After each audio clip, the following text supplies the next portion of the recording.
The banging on my door at midnight made me drop the hot chocolate I was holding, and I watched the brown liquid spread across my kitchen floor while whoever was outside continued their assault on my front door, like they were trying to break through it with their fists alone. I lived in Pine Ridge, Colorado, where the mountains kissed the sky and the snow came down heavy enough to bury cars by February. My name is Marcus O'Brien, and I had moved here 3 years ago specifically because I loved the wilderness and wanted to be part of the volunteer search and rescue team. The community needed people who understood the terrain and had the equipment to handle it, which is exactly why I owned a Tucker Sno Cat sitting in my driveway right now. The pounding continued, and I grabbed a towel to wipe the hot chocolate off my hands before heading to the door. Through the peephole, I could see a woman in her late 40s, blonde hair pulled back so tight it probably gave her a headache, wearing a puffy pink jacket that looked more suitable for a shopping trip than standing outside in the freezing cold. Behind her stood a Pine Ridge police officer, looking considerably less enthusiastic about being there. I opened the door, and the cold air hit me like a slap. "Can I help you?" I asked, trying to keep my voice level despite the anger building in my chest. Nobody pounds on doors at midnight unless someone is dying or there is a fire. "I'm Deborah Chen, president of the Evergreen Heights Homeowners Association," the woman said, her voice sharp enough to cut glass. "And that monstrosity in your driveway is in direct violation of Section 4.7 of our community guidelines regarding approved vehicles." I blinked at her, then looked past her at Officer Rodriguez, whose name tag I could just make out in the porch light. He gave me an apologetic shrug. "Madam called dispatch about an unauthorized commercial vehicle," Rodriguez explained. "I have to respond to all calls, Mr. O'Brien." "You called the cops on my Sno Cat?" I asked Deborah, incredulous. "At midnight." "The guidelines state that all vehicles must be approved by the Architectural Committee before being parked in visible areas," Deborah said, pulling out a binder from under her arm. How she had been holding that while pounding on my door, I had no idea. "Your vehicle is not only unapproved, but also an eyesore that diminishes property values for the entire neighborhood." Officer Rodriguez cleared his throat. "Mr. O'Brien, I ran the registration on the vehicle before we came to your door. It's listed as a registered search and rescue vehicle with Clear Creek County SAR. Is that correct?" "Yes," I said, relief flooding through me. "I'm a volunteer with the search and rescue team, have been for 2 years. That Sno Cat is essential equipment for winter rescues in the backcountry." Deborah's face turned an interesting shade of red. "That doesn't matter. HOA guidelines supersede personal hobbies. You need to remove it immediately or face daily fines of $500 until compliance is achieved." "Hobbies?" I felt my own face heating up now. "Lady, I literally saved 3 people last week who got caught in an avalanche near Loveland Pass. This is not a hobby. This is life-saving equipment." Rodriguez stepped forward slightly. "Madam, if the vehicle is registered for emergency services, there may be legal protections under Colorado state law that supersede HOA regulations." "I don't care about state law," Deborah snapped. "I care about maintaining the standards of this community." When Mr. O'Brien purchased his home here, he signed the covenant agreeing to abide by all rules and regulations. That contract is legally binding. "Let me get this straight," I said, my breath coming out in white puffs in the cold air. "You called the police at midnight because you don't like the look of my search and rescue vehicle." "I called because you are in violation," Deborah corrected. "The time is irrelevant. Violations must be addressed immediately." Officer Rodriguez looked uncomfortable. "Mr. O'Brien, Do you have documentation showing the vehicle's registration with SAR? I nodded and invited them in, though I really only wanted the officer to enter. Deborah pushed her way in anyway, her eyes immediately scanning my living room like she was looking for more violations. I grabbed my folder from the home office, the one where I kept all my SAR paperwork, certifications, and training records. Here, I said, handing it to Rodriguez. Registration, insurance, certification that it meets all SAR equipment standards, and my volunteer credentials. Rodriguez flipped through the papers, nodding. This all looks in order. Mr. O'Brien is clearly operating as part of a recognized emergency services organization. I don't care if he's operating as the president, Deborah said. Rules are rules. That thing is too big, too ugly, and too industrial for a residential neighborhood. It's also too necessary, I countered. Do you understand what happens when someone goes missing in the mountains in winter? Every minute counts. If I get a call at 2 in the morning, I need to be able to roll out immediately. I can't waste time driving across town to pick up equipment. Then perhaps you should live somewhere else, Deborah said coldly. Somewhere without community standards. Rodriguez closed the folder and handed it back to me. Madam, I can't enforce HOA regulations when they conflict with state emergency services laws. Mr. O'Brien is within his rights to maintain this vehicle at his residence. Then I'll take this to the HOA board, Deborah said. And then to our lawyers. We'll see what a judge has to say about it. You do that, I said, my patience completely gone. And while you're at it, maybe explain to the judge why you think your aesthetic preferences are more important than saving lives. Deborah's eyes narrowed into slits. You have no idea who you're dealing with, Mr. O'Brien. I have shut down bigger problems than you. There was a family 2 years ago who wanted to paint their house the wrong shade of beige. I made their lives so miserable they sold and moved. I can do the same to you. Is that a threat? Rodriguez asked, suddenly sounding much more official. It's a promise of legitimate HOA enforcement, Deborah said, but her voice had lost some of its confidence. I'm simply informing Mr. O'Brien of the consequences of non-compliance. After they left, I stood in my doorway watching the taillights of the police cruiser disappear down the street.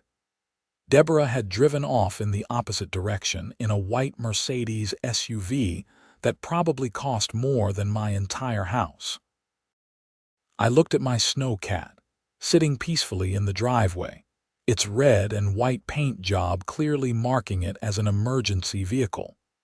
I had bought this house specifically because it was close to the mountain access roads and had a driveway big enough for the Sno Cat. The property was at the edge of the Evergreen Heights development, backing up to national forest land. It was perfect for my needs, and I had never imagined the HOA would have a problem with emergency equipment. The next morning, I woke up to find a formal notice taped to my front door. It was printed on official-looking letterhead with Evergreen Heights Homeowners Association, emblazoned across the top in pretentious script. The notice informed me that I was in violation of multiple community guidelines and had 72 hours to remove the offending vehicle or face daily fines starting at $500 and increasing by $100 each subsequent day. I called my buddy Trevor from the SAR team while making coffee. "Dude, that's insane," Trevor said when I explained the situation. "Half our team lives in HOA communities. Nobody's ever had a problem." "Well, I've got Deborah Chen as my HOA president," I said. "Apparently she's on a power trip." "Deborah Chen," Trevor's voice changed. "Oh man, I know about her. My sister lives in Evergreen Heights. Deborah's notorious. She once fined someone $3,000 because their Christmas lights were the wrong shade of white. You're joking." I wish I was. She runs that HOA like a dictatorship. There are people who have tried to fight her and lost everything in legal fees. That was not encouraging. I spent the rest of the morning researching Colorado law regarding emergency vehicles and HOA regulations. What I found was complicated. While there were some protections for volunteer firefighters and emergency medical services, search and rescue occupied a gray area. We were recognized as essential services, but the legal framework was less clear than it was for other emergency responders. I decided to reach out to the county SAR coordinator, a woman named Beth Patterson who had been running the program for 15 years. She answered on the second ring. "Marcus, what's up?" I explained the situation, and I could hear her sighing on the other end. "I was afraid something like this would happen eventually," she said. "We've been lucky that most communities understand the value of having SAR volunteers nearby, but legally it's not as clear-cut as we'd like." "So what do I do?" "Let me make some calls," Beth said. "I know a lawyer who does pro bono work for emergency services volunteers. Maybe he can write a letter that'll scare them off. In the meantime, document everything. Every interaction, every notice, every threat. If this goes to court, you'll need a paper trail." The 72 hours passed with agonizing slowness. I went to work at my regular job as a software developer, did my SAR training, and tried not to think about the ticking clock. On the third day, I received an email from the HOA's law firm. They were giving me 1 additional week as a courtesy to remove the vehicle before fines would begin. The lawyer Beth had recommended, Mike Henderson, called me that evening. "I've reviewed your case," he said. "Here's the situation. You signed a covenant when you bought the house. That's a binding contract. However, Colorado has provisions protecting emergency services personnel. The question is whether those provisions extend to volunteer SAR and whether they override HOA covenants. What's your professional opinion?" "I think you have a strong case, but it could go either way depending on the judge. These HOA disputes can get expensive fast. Is there any way to negotiate with them?" "Have you ever tried to negotiate with someone like Deborah Chen?" Mike laughed. "Unfortunately, yes.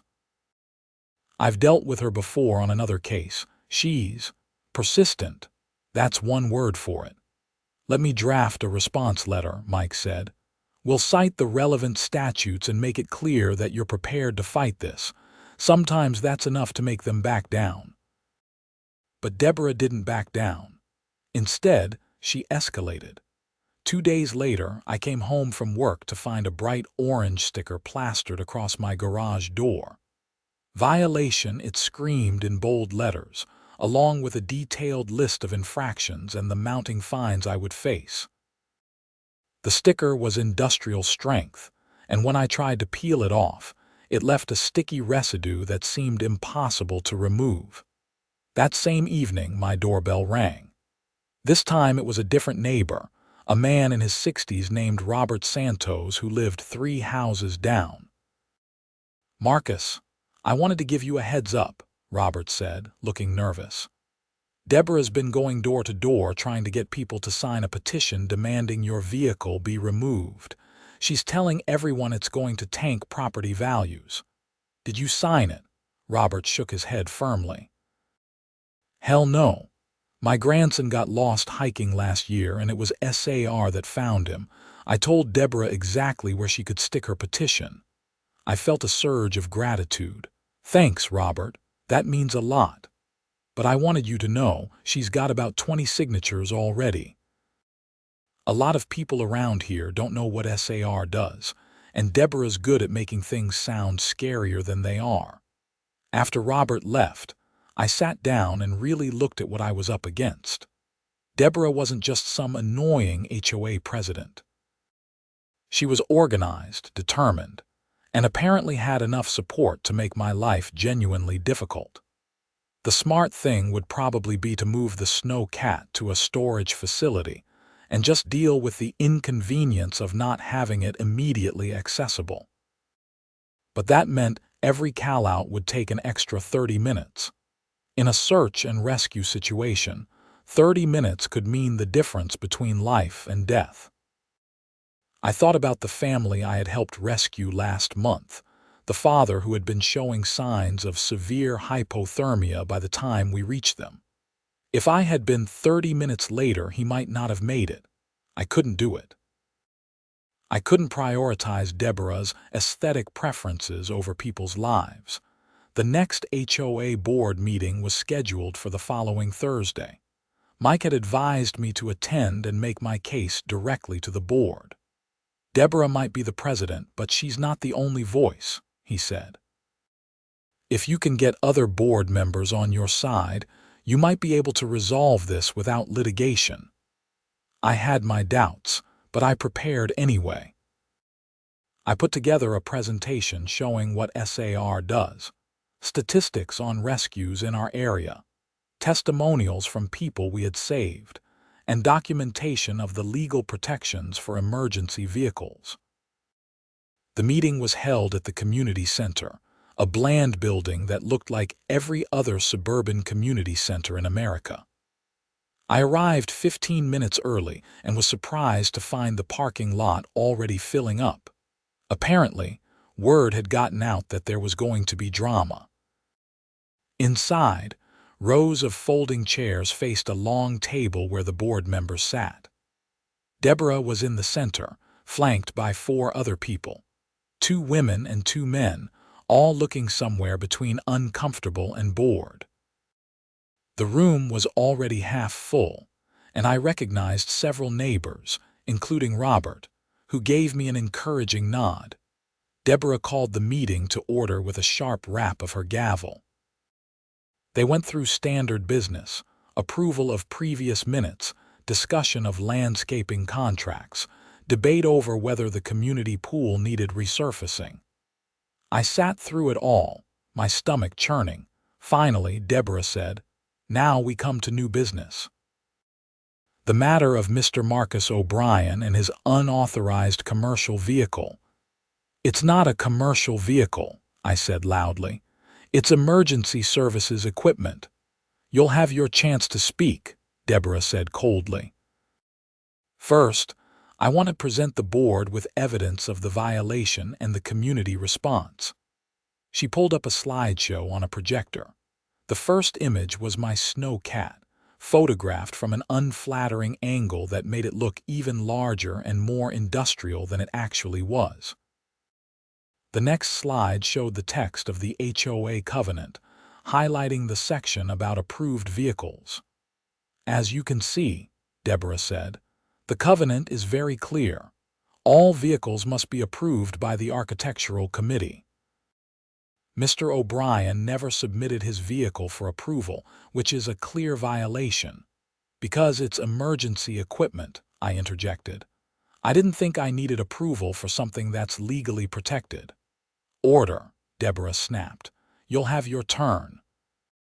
She continued through her presentation, showing the petition she had circulated with its 23 signatures, photographs of other homes in the neighborhood with their appropriate vehicles, and even a dubious chart claiming to show how property values would decline due to the presence of industrial equipment. When she finally finished, she turned to me with a smile that didn't reach her eyes. "Mr. O'Brien, you may present your defense." I stood up, laptop in hand, and walked to the front. I had uploaded my presentation to a USB drive, but when I tried to plug it into their system, nothing happened. "Oh, I'm sorry," Deborah said, not sounding sorry at all. "Our system is very particular. It often doesn't work with outside drives." "Then I'll speak without it," I said, refusing to be rattled. I faced the crowd and the board. "My name is Marcus O'Brien. I've been a volunteer with Clear Creek County Search and Rescue for 2 years. In that time, I've participated in 37 rescue operations. I've helped save 21 lives." I let that sink in for a moment.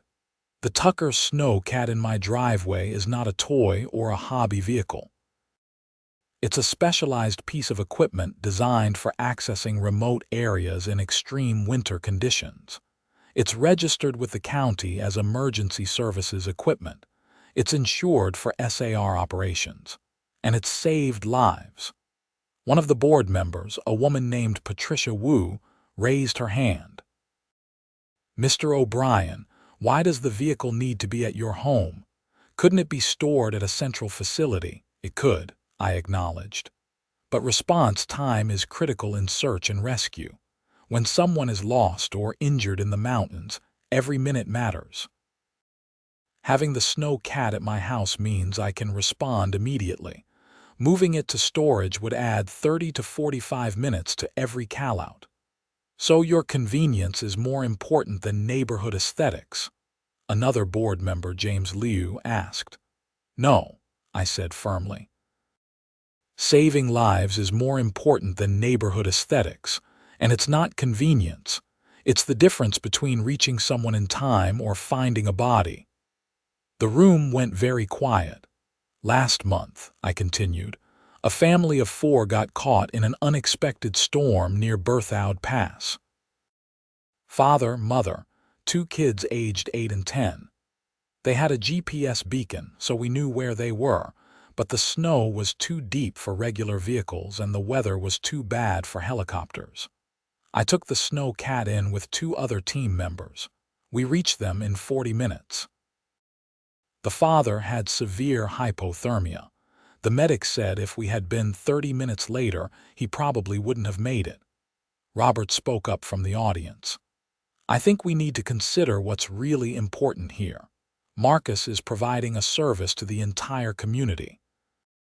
My grandson was lost in the mountains last year, and it was people like Marcus who found him." "This isn't about the value of search and rescue," Deborah said, her voice tight. "This is about following rules. If we make an exception for Mr. O'Brien, where does it stop? Next, someone will want to park a boat trailer or an RV or a commercial truck. There's a difference between a boat trailer and emergency services equipment," I said. "Not according to the covenant," Deborah shot back. "The covenant doesn't distinguish between types of vehicles. It simply states what's allowed and what isn't." Patricia Wu looked thoughtful.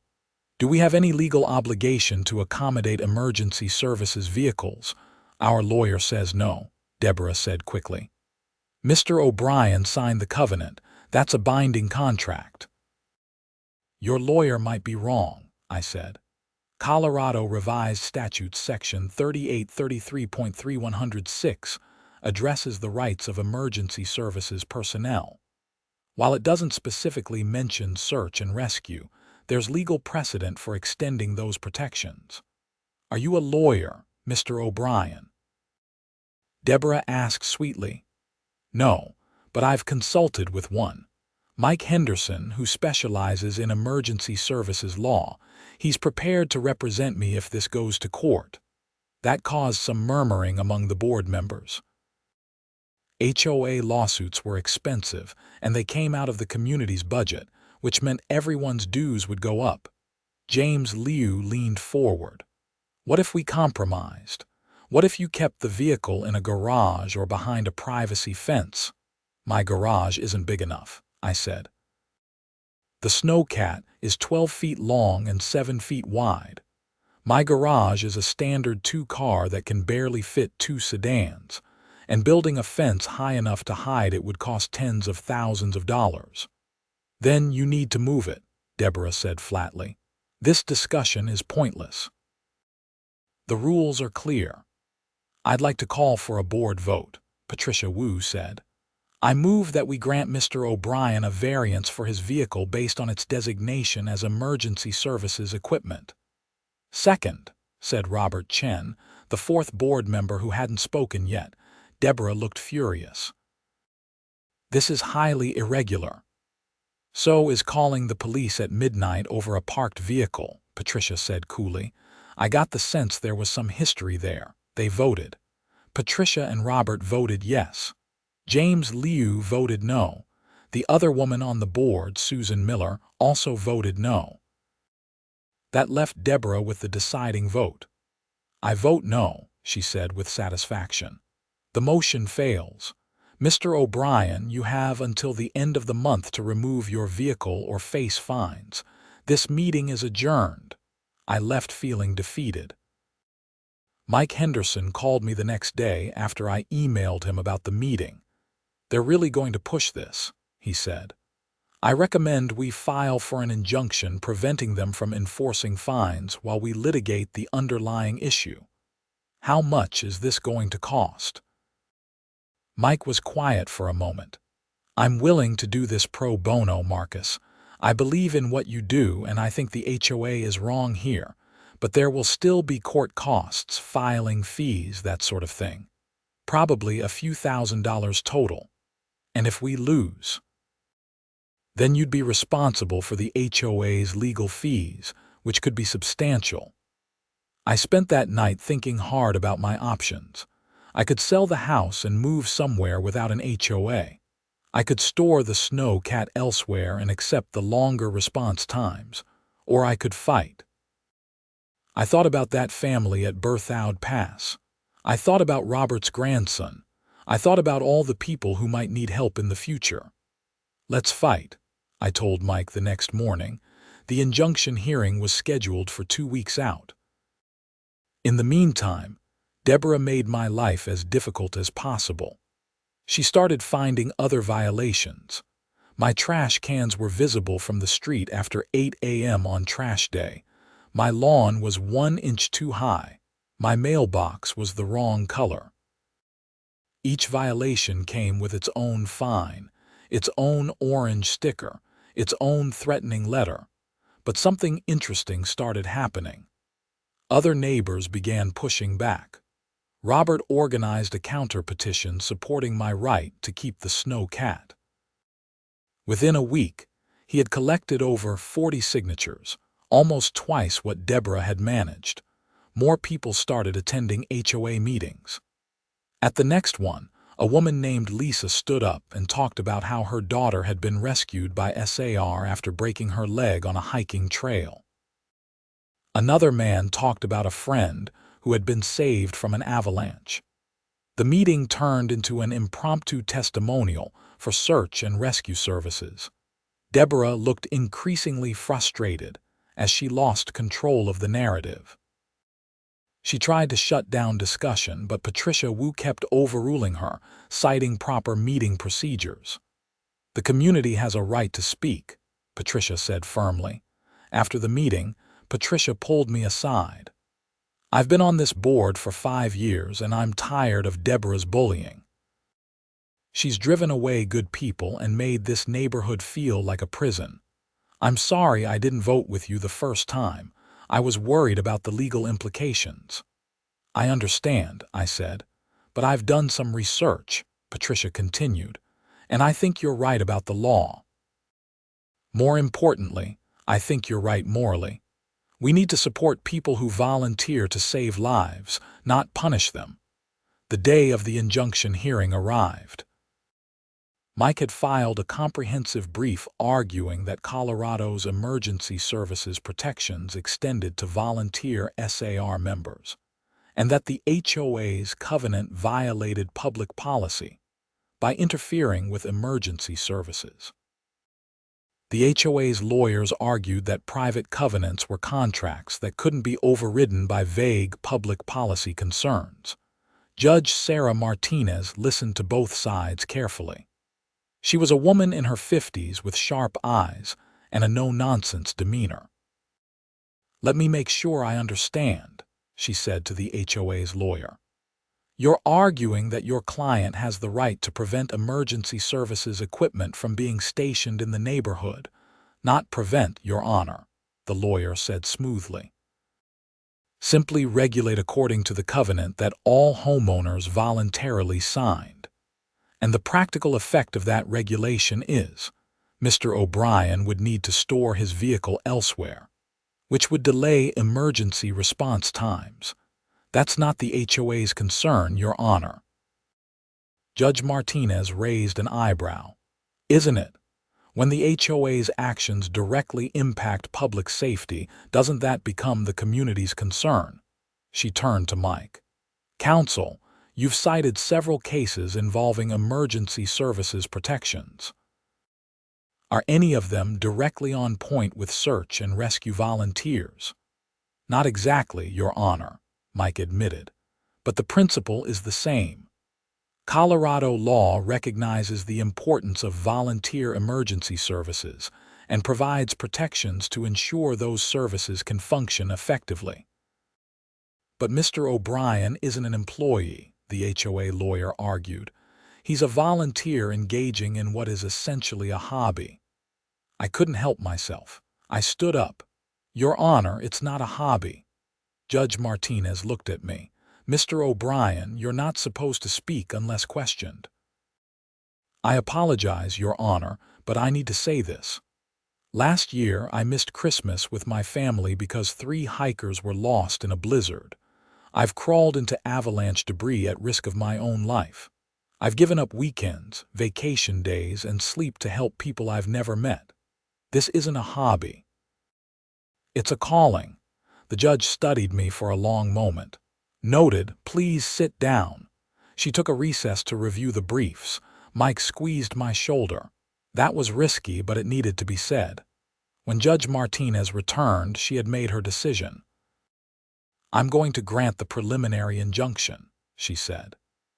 The HOA is enjoined from enforcing fines or any other penalties related to Mr. O'Brien's search and rescue vehicle, pending a full hearing on the merits.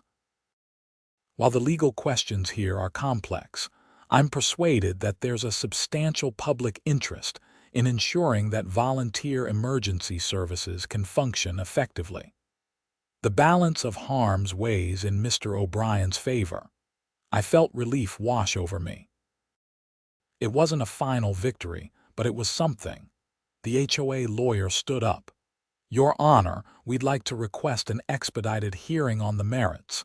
This situation is causing significant disruption in the community. The only disruption is what the HOA is creating, Mike said. Enough, Judge Martinez said. I'll schedule a full hearing in 60 days. In the meantime, both parties should seriously consider settlement. These HOA disputes benefit no one except the lawyers.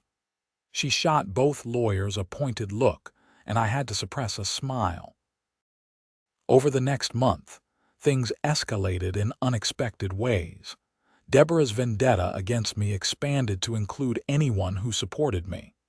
Robert found himself cited for violations he insisted were fabricated. Lisa received a letter claiming her fence was 6 inches too tall. Other supporters faced similar harassment, but Deborah had overplayed her hand. The constant citations and fines angered more people than it intimidated. A group of homeowners, led by Patricia Wu, started organizing to recall Deborah from the board.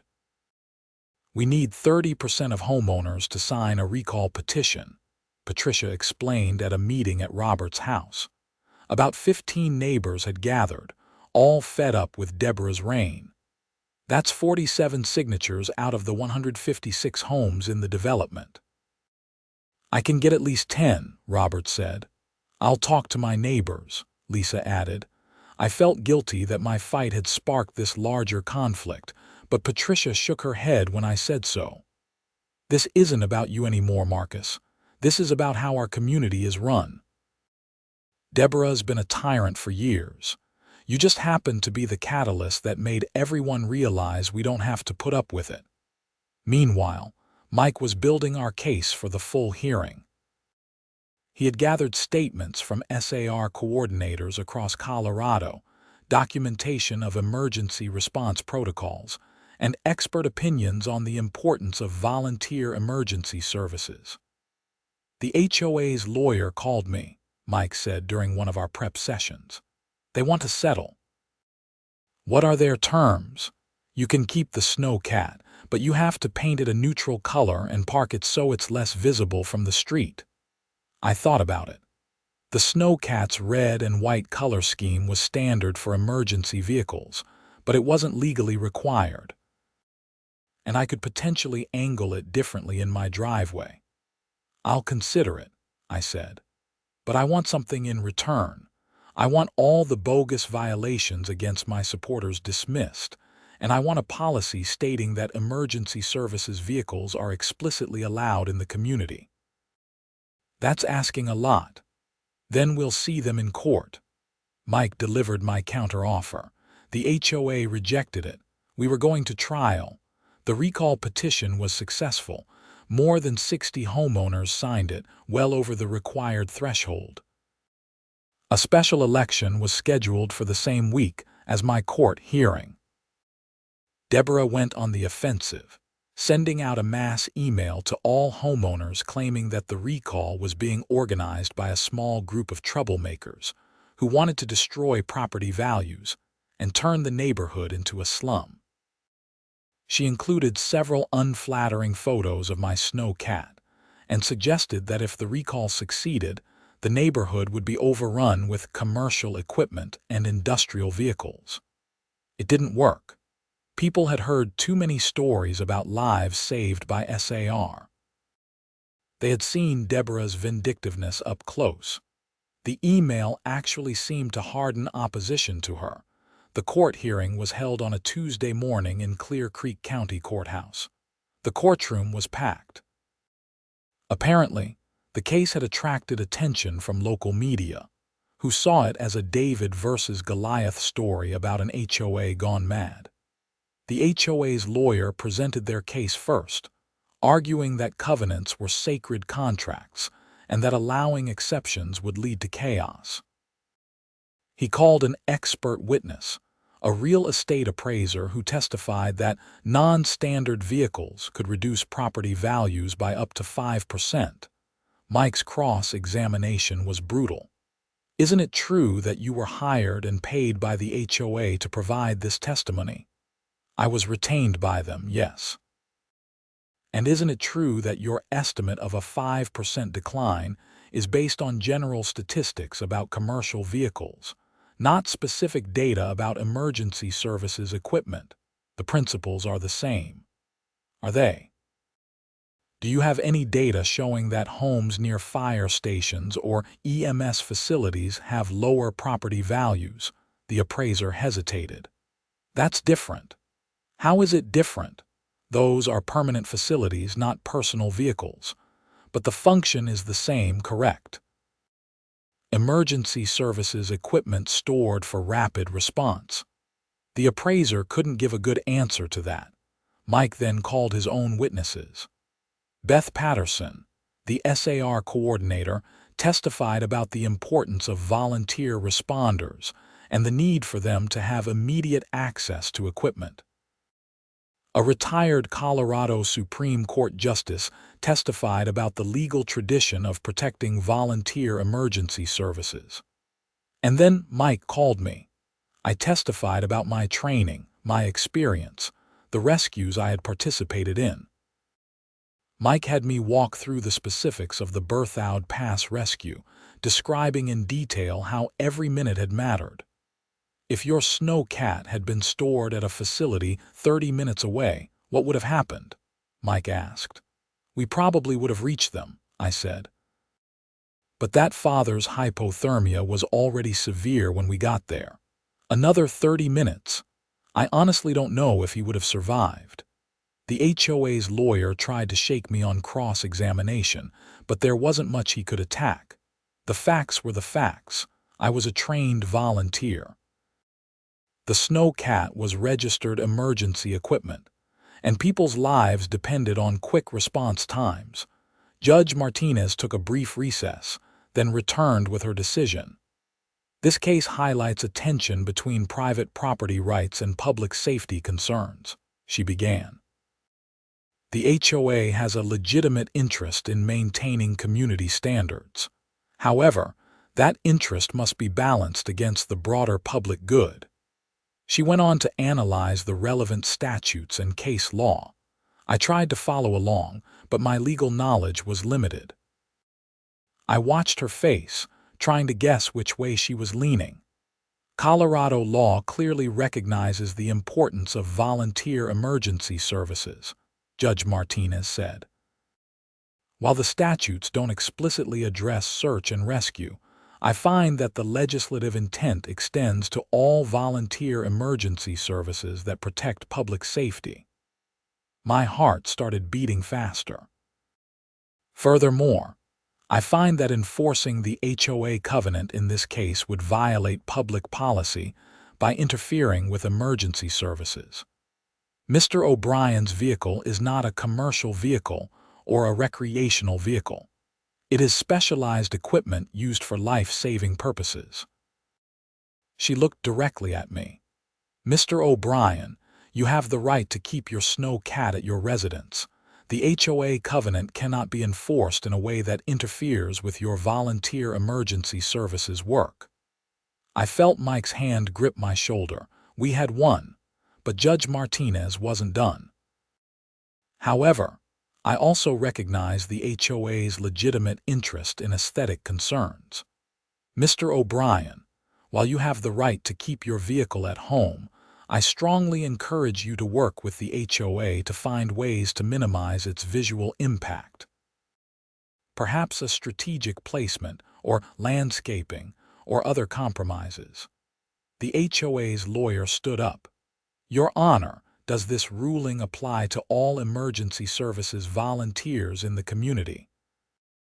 It applies to any homeowner who can demonstrate they are actively participating in recognized volunteer emergency services, and that the vehicle in question is necessary for that service, Judge Martinez said. I'm not creating a blanket exemption for any vehicle someone claims is emergency-related. But yes, legitimate volunteers like Mr. O'Brien are protected. After the hearing, I was surrounded by supporters, including several SAR team members who had come to watch. Beth gave me a hug. You did it, she said. This is going to set a precedent that will help volunteers across the state. Mike was more cautious. They could appeal, but I don't think they will. Judge Martinez's reasoning is sound and appeals are expensive. He was right. The HOA didn't appeal. 3 days later, I received a formal letter from their lawyer stating that they accepted the court's decision and would not pursue further legal action. The recall election happened the following week. Deborah was removed from the board by a vote of 93 to 41. Patricia Wu was elected as the new president. One of Patricia's first acts was to revise the community guidelines to explicitly allow emergency services vehicles for active volunteers. She also dismissed all the bogus violations that had been filed against my supporters. But the story wasn't quite over. 2 weeks after the recall, I got a call from Officer Rodriguez, the same cop who had responded to Deborah's midnight call. Mr. O'Brien, I wanted to give you a heads up, he said. We've received several complaints about your former HOA president. What kind of complaints? Financial irregularities. Some homeowners are claiming that HOA funds were misused. They've asked us to investigate. That was news to me. I haven't heard anything about that. It's just getting started, Rodriguez said. But I thought you should know, since you were involved in the dispute with her. I called Patricia, who confirmed the rumors. A group of homeowners started going through the HOA's financial records after Deborah was recalled. There are some significant discrepancies. Money that was supposed to go to community maintenance seems to have disappeared. How much? We're still figuring it out, but it looks like it could be over $50,000 over the past 3 years. I felt sick. I had thought Deborah was just a power-hungry HOA president, not an actual criminal. The investigation unfolded over the next several weeks. It turned out that Deborah had been systematically embezzling HOA funds through a variety of schemes. She had hired her brother's landscaping company at inflated rates and kicked back the excess to herself. She had approved fake repair jobs and pocketed the money. She had even charged personal expenses to the HOA credit card. The evidence was overwhelming. The HOA board turned everything over to the district attorney, who filed charges of theft, embezzlement, and fraud. Deborah's trial was held 6 months later. I attended, feeling a strange mix of vindication and sadness. Deborah had made my life hell over a parked vehicle, but seeing her led into the courtroom in handcuffs was still jarring. The prosecution presented bank records, invoices, emails, and testimony from Deborah's brother, who had flipped in exchange for immunity. Deborah's defense was weak, arguing that she had been compensating herself for the time she spent on HOA business. The jury didn't buy it. They found her guilty on all counts. At sentencing, Judge Thomas Bradley was harsh. "Miss Chen, you were elected to a position of trust. Homeowners relied on you to manage their community funds responsibly. Instead, you treated those funds as your personal piggy bank. You stole from your neighbors, and you did it systematically and deliberately over a period of years." He sentenced her to 4 years in prison and ordered her to pay back the full amount stolen plus damages. As Deborah was led away, she looked at me with an expression of pure hatred. I didn't feel triumphant. I just felt tired. Life in Evergreen Heights slowly returned to normal.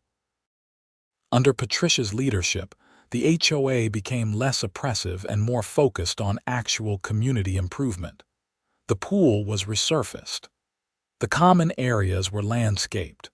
Neighborhood events were organized, and my Sno Cat sat peacefully in my driveway, ready to roll out whenever the call came.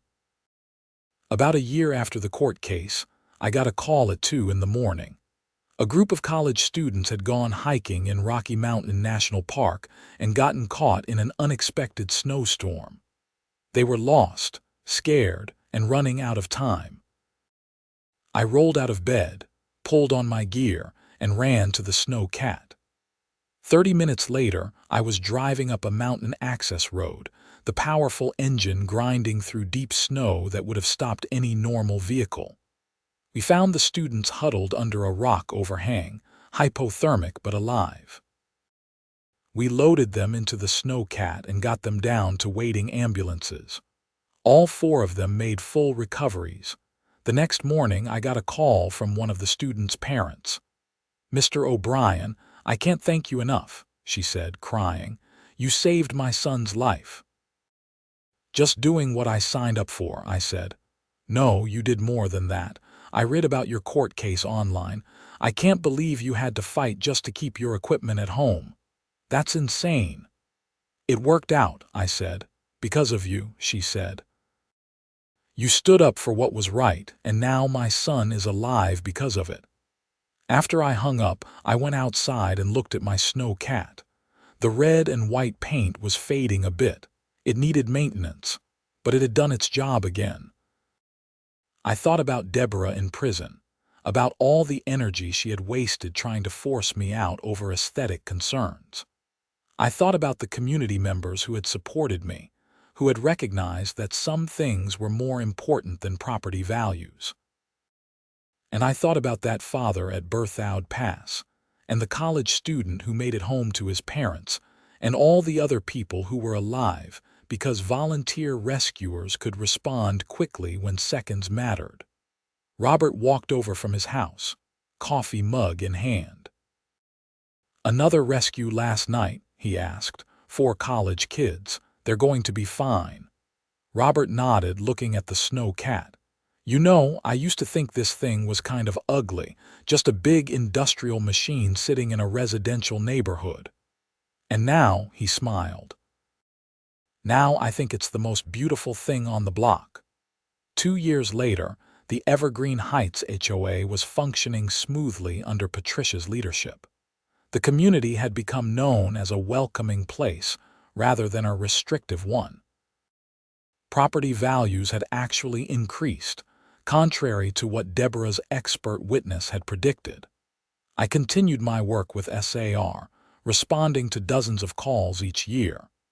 The Sno Cat became a familiar sight in the neighborhood, and kids would wave at it as they walked by. Some of them would ask their parents about it, and the parents would explain about search and rescue. One day, a young woman knocked on my door. She was in her 20s, athletic-looking with an earnest expression. "Mr. O'Brien, my name is Amy. I read about your case, and it inspired me to volunteer with SAR. I just finished my training, and I wanted to thank you." We talked for a while about her training, her reasons for volunteering.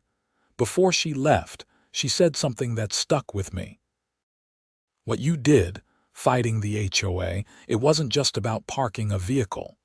It was about standing up for the principle that helping people matters more than rules." That inspired me.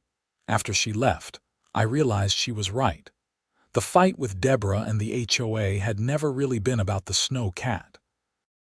It had been about priorities, about what kind of community we wanted to be. Did we want to be a place where rules were rigidly enforced regardless of their impact? Or did we want to be a place where people looked out for each other, where saving lives was valued over property aesthetics? The answer seemed obvious to me, but it had taken a court case, a recall election, and a criminal trial to get there. I still lived in the same house, still drove the same Sno Cat, still responded to the same desperate calls in the middle of the night.